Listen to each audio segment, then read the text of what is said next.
know, this section is called fundamental identities because they're the fundamental ones that all the other ones are built around. So the reciprocal identities, I don't think you should have to learn those because I think you should already know which functions are reciprocal with each other. But if you don't know, then you need to memorize them. So remember that sine and cosecant are reciprocal. So you could write sine of any function, so they just use u there, as 1 over cosecant. Right? Or if you see cosecant at the bottom, you can always bring it up and write it as sine. I kind of put these together. So cosecant, right, is the same as 1 over sine of u. Cosine and secant go together, so again, they're reciprocal. So I can write cosine as 1 over secant of u, and secant as 1 over cosine of u. And secant and cotangent are reciprocals. So 1 over cotangent is the same as 1 over tangent. Today, your homework is all about simplifying. And the hard part about simplifying is knowing when to stop. And a really good rule of thumb is you're never going to leave a trig function in the bottom of a fraction because you can always bring it up and make it reciprocal.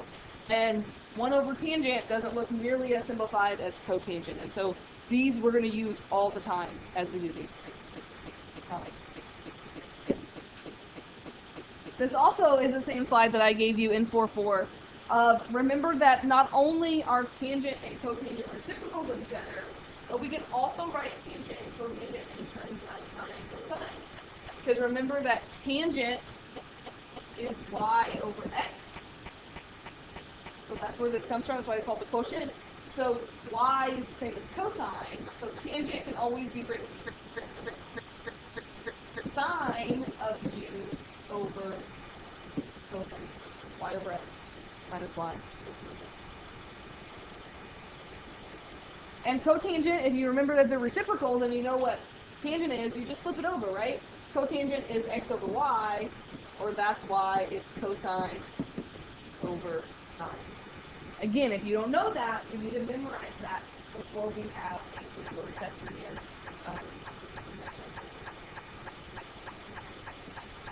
We also talked about these Pythagorean identities very little bit for day 1. We didn't really use them past that. But today we're going to use them, and this whole chapter we're going to use these all the time, and you have to memorize these. The first one is the one that I showed you in 4.4. I showed you where that comes from because it's just the Pythagorean theorem. A squared plus b squared equals c squared. A and b are your x and y, and your radius is 1 in the unit circle. Like, that's exactly where that comes from. And remember, if you square a trig function, you put the 2 by the trig function, not by the unit value. So that one's pretty easy to memorize, I think. But there's actually 2 other ones that also come from the Pythagorean theorem. 1 plus tangent squared of any angle will always equal secant squared of that angle. And 1 plus cotangent squared equals cosecant squared of that angle. These are identities, which means they work no matter what angle you have, whether you think of pi 6 or you think of 37.2 degrees. It works. There's like a true statement all the time that sometimes gives. When should you use these? Well, a good rule of thumb is if you see something squared, you might want to think about would a Pythagorean identity work. Also, if you see tangent and secant together, you might think, oh, is there a Pythagorean identity? This week, your goal is going to be to memorize these so you don't have to look them up every time to do them. Also, I want to say while we're talking about these are kind of the memorized things, but you could rearrange these, right? So 1 plus tangent squared equals secant squared. That's the same as if I said secant squared minus 1 equals tangent squared. Do you agree with that statement? Like, I can just move stuff around, it still says the same thing. So they're not going to always look exactly like this, but as long as they say the same thing, it's an equivalent statement.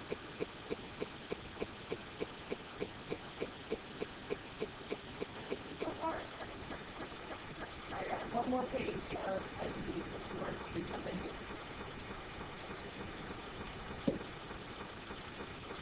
this page we've also talked about already. It's just kind of putting it up here again in this form. Remember that cosine functions of complementary angles are congruent. Complementary angles means two angles that have a 90, or pi halves is what I'm going to say here. So you can really fill all these in with pi halves, which would also be in degrees, 90 degrees. Sine and cosine, you need to know which ones go together. Sine and cosine are co-functions, which means if you take the cosine of an angle, it will always equal the sine of its complement. That's what that's saying. Why is that true? Because in a right triangle, right, if I call this x, this y, this r, do you agree that these two angles are, I don't mean to call it,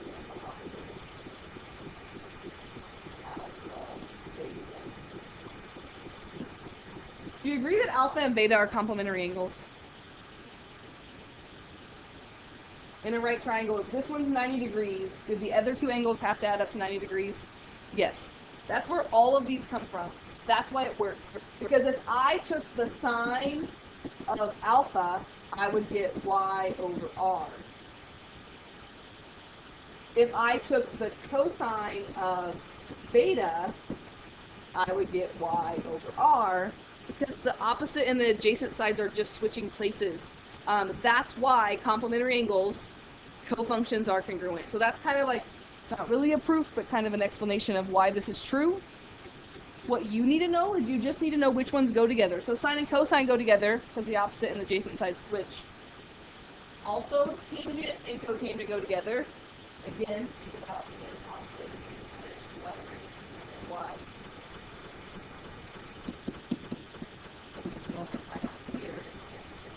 And then secant and cosecant, because again, it's all about the opposite and adjacent sides switching.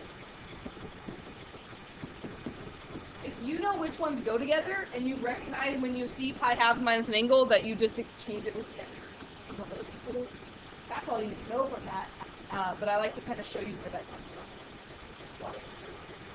And we'll talk about what is this going to look like in problems that you should see this. And then the last thing I wanted to review with you was even and odd functions. After graphing these functions, hopefully knowing which ones are even and which ones are odd are easier to know. Remember that cosine and secant are only even functions, and that's because even means they're symmetric about the y-axis, right? They're the same on both sides. All of our other trig functions are odd, because whatever happens over here on the positive side, it's negative on the other side of the y-axis, so they're not symmetric with the y-axis.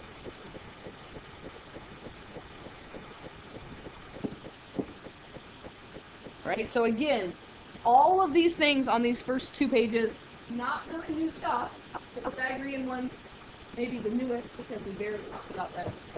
But all things you're responsible for knowing before we have fundamental ideas.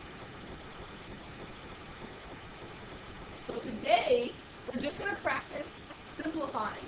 And my biggest advice for you is if you get stuck on this, think about it in terms of x's and y's instead of sines and cosines or whatever trig function it is. And think, how would I simplify that? And then just change it back to sines and cosines. So that's really what we're doing here. We're doing algebra with trig functions. The first one here, I feel like, is something that we've been doing since we started trig, because they actually gave us a value here. But it says, use the given values to evaluate the remaining trig functions given that secant of x equals 4 and sine is greater than 0. Step 1, tell me what quadrant I have to be in if secant is positive and sine is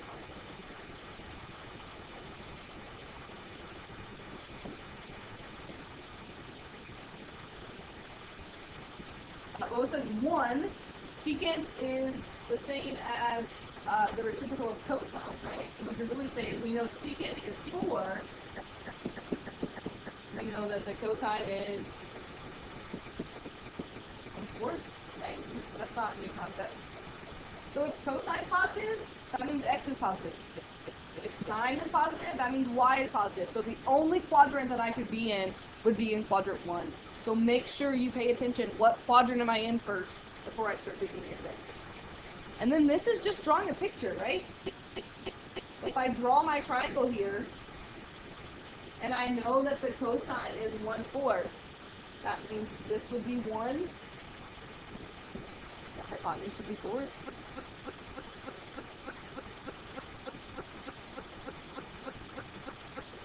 That makes the other side.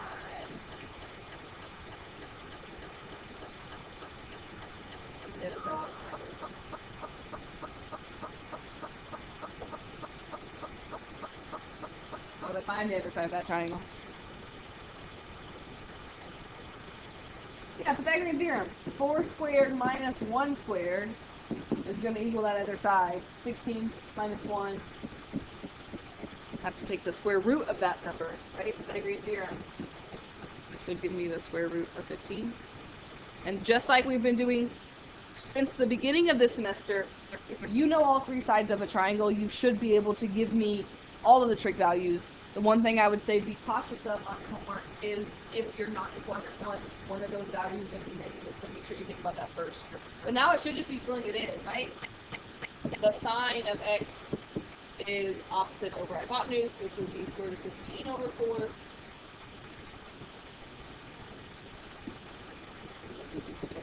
Cosecant is going to be flip it over, 4 over the square root of 15. And remember, I'm okay with leaving it like that. As long as it can't be simplified anymore. Square root of 15 can't be simplified. 15 doesn't simplify with 4. Tangent is just going to be square root of 15 over 1, right? And cotangent is going to be 1 over the square root of 15. So the first couple on your homework tonight are kind of like this, which to me is not anything new, except for maybe think about the other part. So hopefully that helps. Questions about that? Alright, simplify. That word simplify in math, alright, goes with the progression. It means break it down as much as you can. It means get rid of parentheses. It means combine anything you can combine. In trig talk, it means use those identities to make it as concise as possible. And part of it, as we go through these over the next couple of days, like you're going to be like maybe one step away and like, how am I going to know that? And that's what when we get to solve equations and we get to fix a prime, I feel like it's easier when you know what you're supposed to do. To me, the goal is always to try to get it to one trig function if I can. That doesn't always happen, and so that's where checking your answers and kind of are really nice. But the first thing I see on number 2 is I see parentheses. So if I see parentheses, I always know I can distribute. I'm going to distribute this, and I'm going to just say sine of theta times cosecant of theta. And then what's going to happen if I take sine of theta times sine of theta?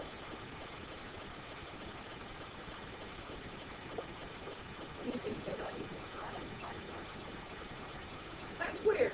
Just like if it was x times x, it would equal x squared. Sine times sine equals sine squared.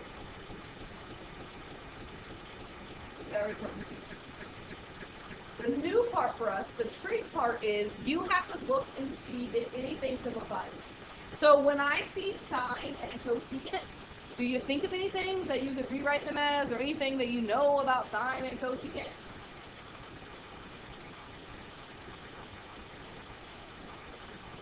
They're reciprocals of each other, right? And so if you go back and you look, you could rewrite either one of these in terms of the other one. I'm going to rewrite cosecant. I show my work here. Cosecant, isn't that the same as 1 over sine? Or a number times its reciprocal should always equal 1.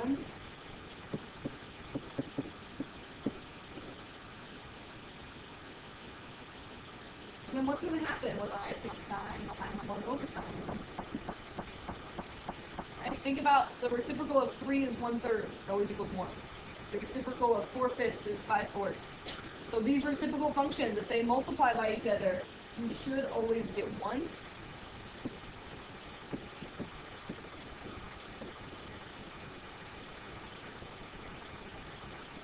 On those first couple pages of our identities, 1 minus sine squared. Is there anything that that equals, or it's an identity that we could use to make that simpler.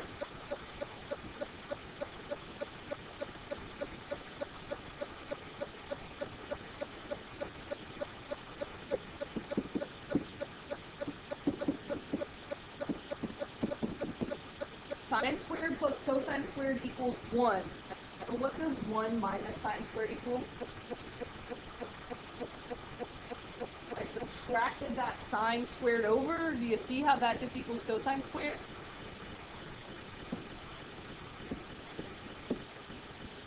Which means this, doing the algebra, doing the identity, simplifies down to this.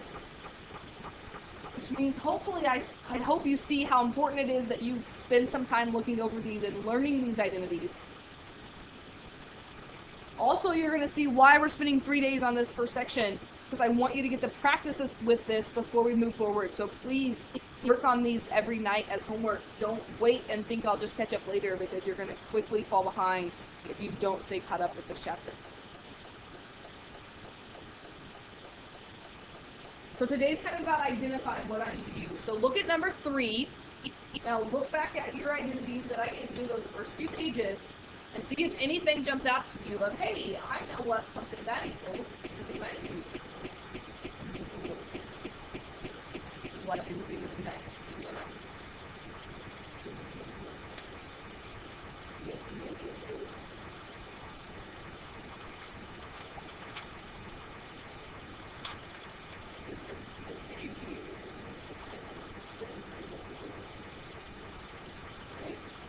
And that's why you need to know, if you look at this, we're not going to be able to do anything if this one has an x and this one's pi halves minus x, which is why those cofunction identities, you have to just know which one it equals. So what does cotangent of pi halves minus x always equal?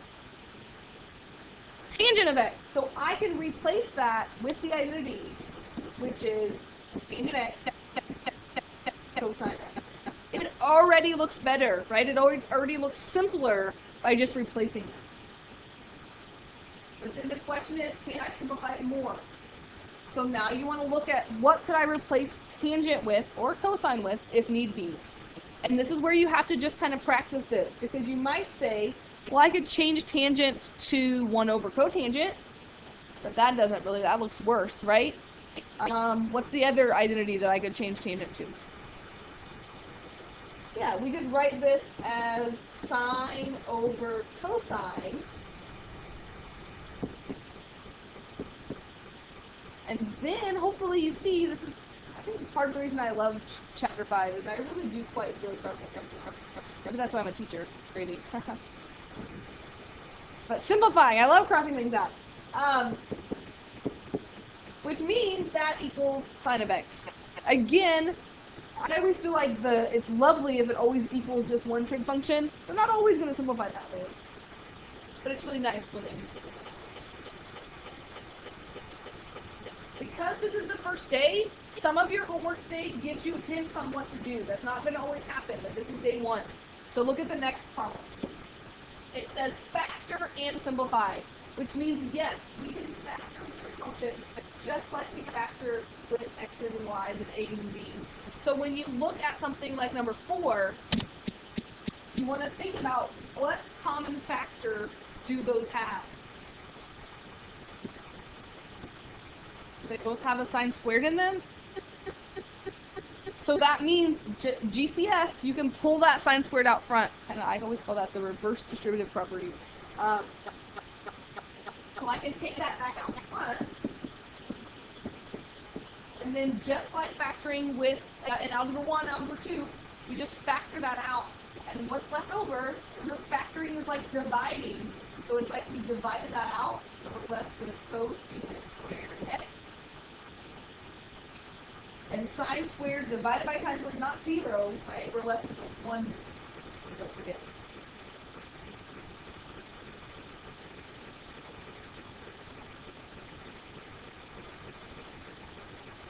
And the only reason I factored first, maybe you saw something else that was there first, is just because the direction said backwards. Not always, but when I see squared functions, I always think of that. So I'm going to go back. I would suggest you to go back, look at your Pythagorean identity now, and think about if we can make any of those simpler using them. And yes, sine and sine squared plus cosine squared equals 1. That seems to me that's going to get uglier for textbook like this. So look at the uglier one and try to make that more simple. So look back at my Pythagorean identities. And what is the one that has cosecant in it say?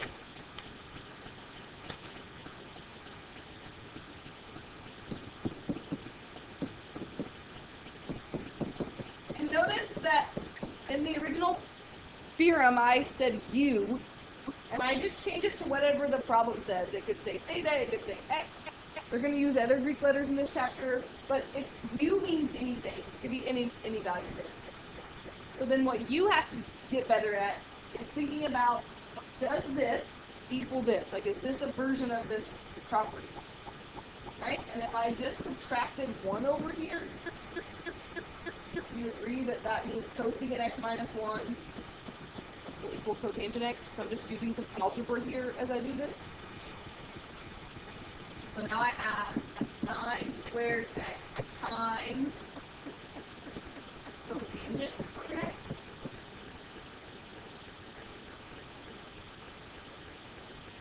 So that definitely looks simpler. You can change addition or subtraction into one thing.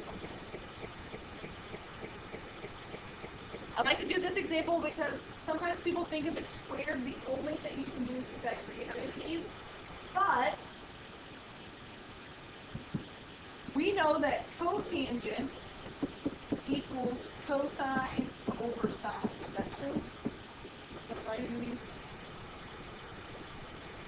If it's cotangent squared, what do you think happens to this quotient?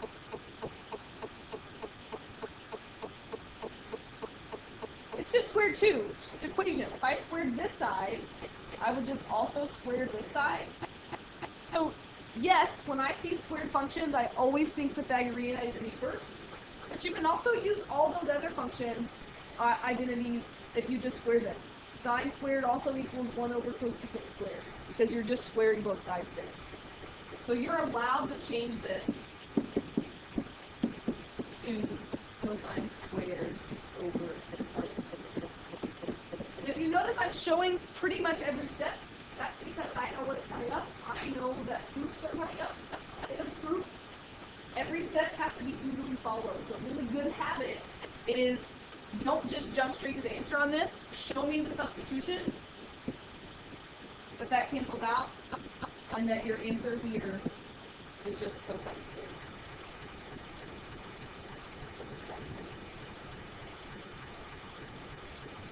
Alright, look at number 5. Can you factor a GCF out of number 5? Go.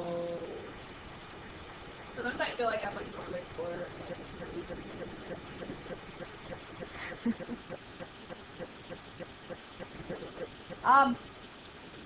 This is not GCF.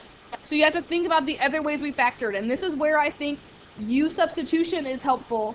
If you recognize that this is in quadratic form, right? Remember, if you have a power here, and the one in the middle is half of that, and then you have that constant at the end. That's like your ax squared plus bx plus c. So you don't have to do u substitution here, but I'm going to on this first one just to kind of show you. If you make u your middle term there, substitution and factoring. If you make u equal tangent squared, that middle term, right, that will become plus 2u plus 1. But what would this become? If it's tangent to the fourth, and u is tangent squared, what's the first one going to be? U squared. And it always will work that way if it's quadratic form.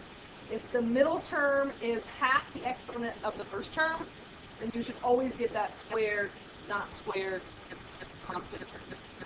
So if it helps you to rewrite it as u substitution and then go back later for tangent, totally do that. If you just want to use, like, make your parentheses and use tangent in each one of them, that's okay too. But you want to recognize that that's a trinomial and that you're going to factor that. So I'm going to make my parentheses here. And this one's not hard to factor. There could be some terrible ones to factor at some point. be some terrible quadratic formula at some point. That's it. But this one's not so bad, right? It's just u and u. Multiply to give me 1, then add to give me 2. Plus 1, plus 1. But remember, I don't want u. I want to know what x is. So you have to go back and plug that back in. So you tell me, do you want to leave it separate, or you want to write it as u plus 1 squared?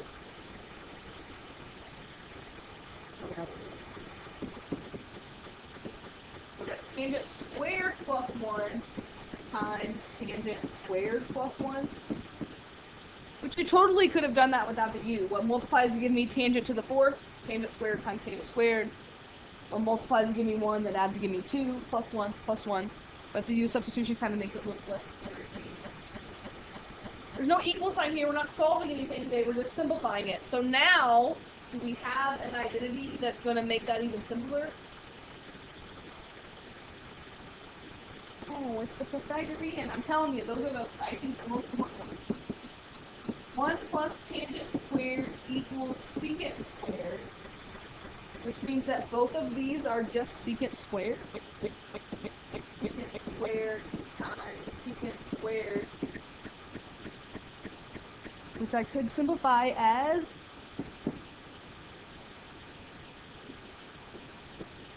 secant to the 4th, right? I add the exponent.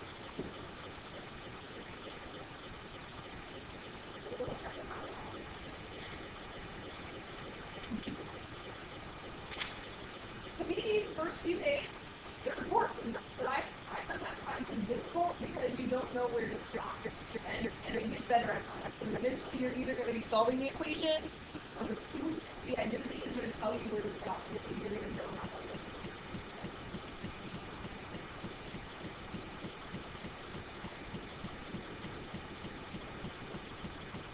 Right, so remember that multiplying, you add the exponents, right? So that's the difference. If it was secant squared x plus secant squared x, that's where you put the 2 in front. So when you're adding, you put the 2 in front. When you're multiplying, you're just adding those exponents. And a good thought is always change it to x's and see if that helps, right? Like x squared and x squared, think about what the answer would be to do that. All right, one more concept for the day. So instead of factoring, there's also some on your homework, they want you to multiply it out. So maybe like FOIL it out. So if you haven't already jumped in here to number 6, cotangent x plus cosecant x times cotangent x minus cosecant x. FOIL that out. Multiply it out. That's what we get. And again, the data gives you the correction.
Maybe you recognize right away that that was a difference of 2 squares, right? The same thing in both parentheses, 1 plus, 1 minus, which means that hopefully you got the middle terms to cancel out. You recognize that, right? You don't really have to even write those two things, because I hope that you recognize that the difference of 2 squares, which means that we get cotangent squared x minus cosecant squared x.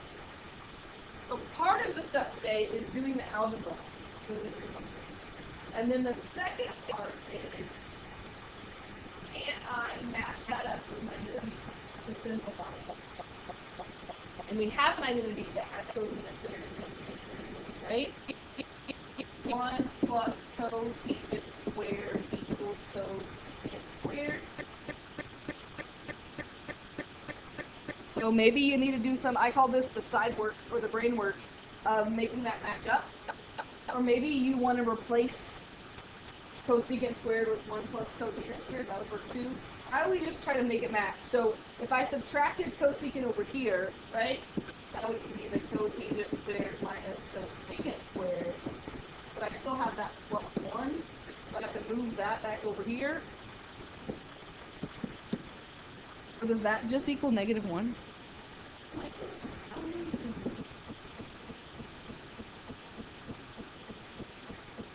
Anybody have questions on how I got that -1 out of there? Again, Pythagorean identities, so important. So you have to make sure you have those memorized. Hopefully by the end of this week you have those memorized.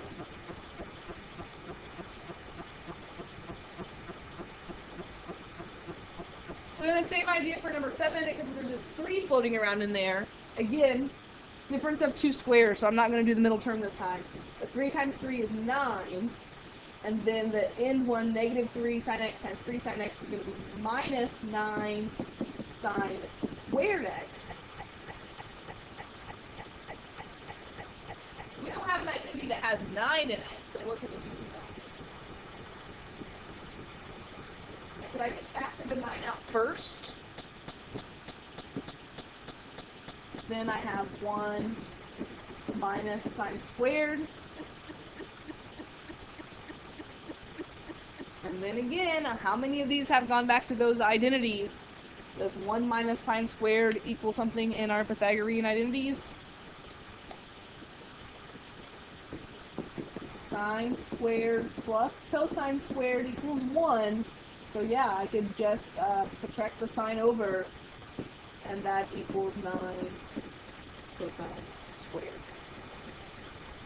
So definitely check your odd answers in the back tonight, because maybe you might stop one step before and then you look in the back of the book, and that will remind you to look ahead.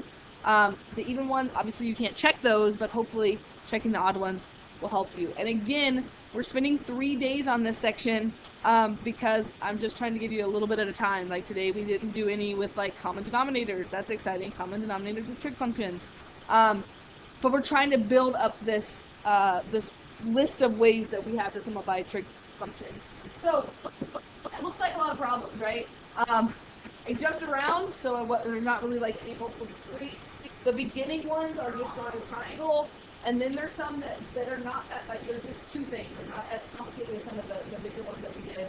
And then towards the end there, like in the 30s and the 40s, there are some tougher ones that we'll go over what questions we have tomorrow.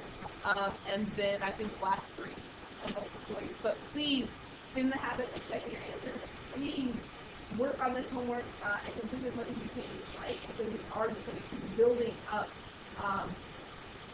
as we go through this. I believe 5.2 is the verifying experience that I have used. So we're going to kind of build up that list of ways that we can something to prove. If you still have test questions that you didn't get answered in the book here on Friday, I'll be happy to answer those now. Otherwise,